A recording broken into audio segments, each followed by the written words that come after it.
Tunamshukuru sana Mwenyezi Mungu katika nafasi ya kwanza kabisa kwa mema yote anayotujalia sisi kama parokia ya Msalaba Mtakatifu, lakini mema anayotujalia pasipo mastahili yetu sisi binafsi pia hata katika familia zetu. Leo vijana wetu kwa neema na baraka zake Mwenyezi Mungu wameimarishwa kwa hiyo sakramenti ya kipaimara. Nao sasa kama alivyoshuhudia mashamba askofu, kwa mtazamo tu anaona kweli sasa vijana wetu wamekuwa ni askari imara na hodari kwa kuilinda na kuitetea imani, lakini pia watangazaji wa imani mahala pote duniani, jinsi ambavyo Bwana wetu Yesu Kristo anatuagiza twende mahala pote katika ulimwengu huu tukaeneze habari hiyo ya wokovu. Lakini pili, tunamshukuru sana Mhashamu Askofu kwa namna mnavyojitoa kuliangaikia na kulijenga jimbo letu la Sumbawanga pamoja na parokia zake. Kwako Mhashamu Askofu, tunajifunza nidhamu ya maisha ya kikuhani, lakini pia tunajifunza swala zima la kuleta na kusukuma maendeleo ya imani, lakini pia maendeleo ya kijamii, kama vile ambavyo tunaona mambo mengi tunayofanya, kwa maana mwenye macho haambiwi tazama. Ni vitu vingi sana wavifanya jimboni Sumbawanga, makao makuu ya jimbo, hata katika parokia zake. Tunamshukuru sana Mhashamu Askofu, tunasema asante sana kwa yote unayotenda ndani ya jimbo letu na kwa namna pekee hata katika parokia yetu, na tunakutakia kila la heri na baraka tele zake Mwenyezi Mungu. Mungu azidi kujalia afya njema na upendo kwa jimbo la Sumbawanga. Kwa yote unayoyafanya yanadhihirisha ile kauli yako ya kwanza kabisa ulipofika jimboni Sumbawanga, ambapo ulisema, mimi ni mwana Sumbawanga, nimeolewa na jimbo la Sumbawanga, nitatumia nguvu zangu na akili zangu zote kufanya kazi za maendeleo ya kiroho na kimwili kwa wana Sumbawanga. Makofi na vigelegele.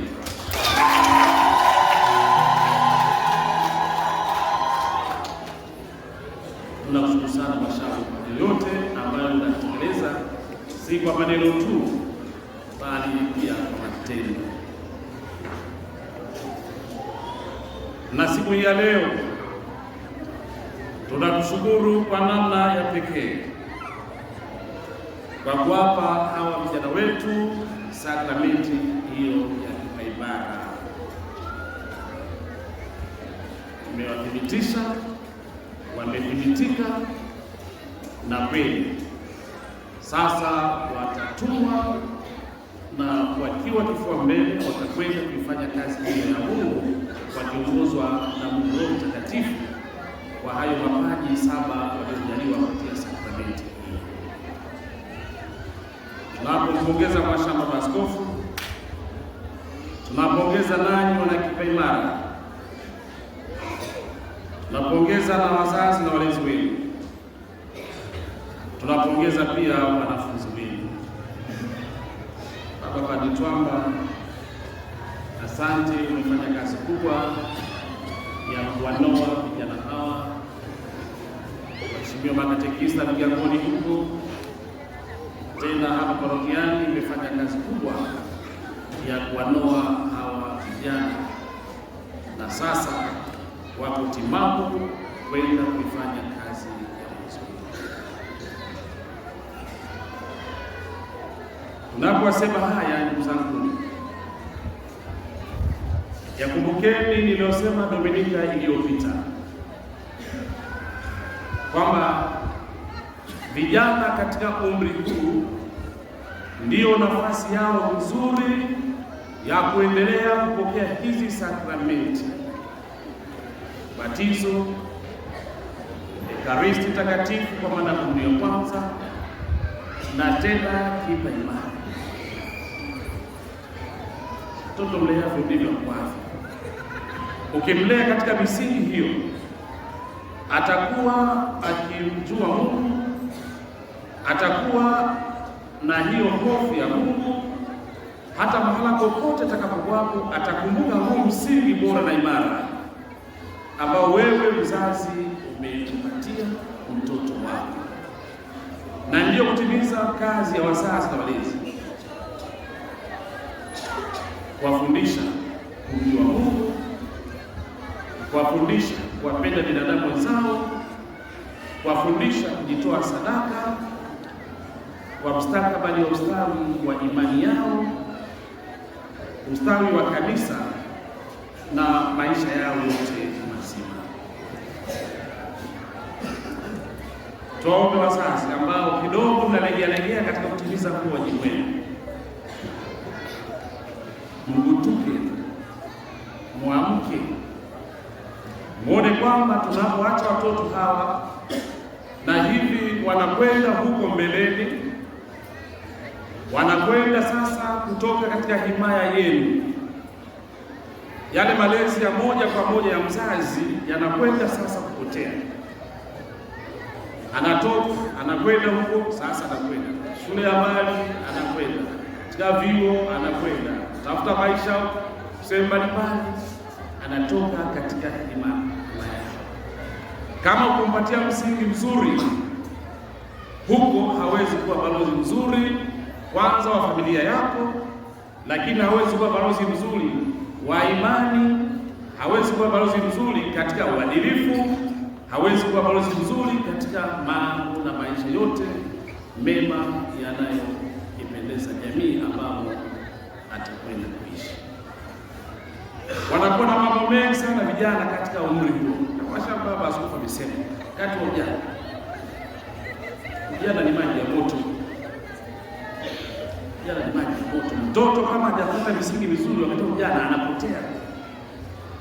Sasa ni vizuri kabisa tujidhatiti katika kuyatekeleza yote ambao kama wazazi tukishirikiana na mapadri, tukishirikiana na walimu kule mashuleni, tukiwa kitu kimoja, tunayotakiwa kuwapatia watoto kama malezi sahihi kwa ajili ya maisha yao sasa na maisha ya baadaye.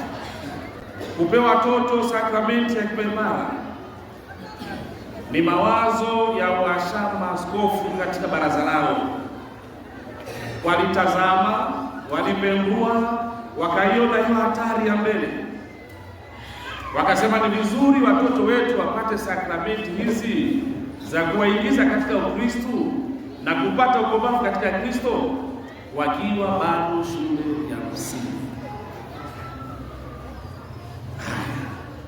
Chelewa utakuta mwana sio, chelewa utakuta mwana sio. Wakati mwingine utafika mahali utaanza kulaumu, mtoto sasa anashinda, sasa mtoto huyu sasa itakuwaje? Ona sasa ndivyo, kwa sababu kumfunda, kumlea vizuri kwa nafasi hii ya mtoto ambayo bado anayo, kwani mwepesi kwa kujifunza, mwepesi msikivu wa kusikiliza, na hivi anajengeka katika hayo katika uzima wake, hawezi kupata shida. Tunashukuru walezi kama nilivyosema, makatekista, walimu kwa kazi nzuri na kubwa ambayo imefanya. Lakini mwisho tunashukuru waamini wote, wanakwaya kwa nafasi yenu, viongozi wa halmashauri ya walei kwa nafasi zenu, hao wakanda mbalimbali kwa nafasi zao. Naamini unafanya kazi nzuri na kubwa. Changamoto za hapa na pale ni kawaida, lakini unapopata changamoto ndipo unapopata pia mbinu na njia ya kukabiliana na changamoto. La msingi ni moja, tusikate tamaa, lakini pia tujifunze jambo moja la msingi pia zaidi. Tunapofanya kazi zetu kama viongozi, tudhamirie kupata mafanikio.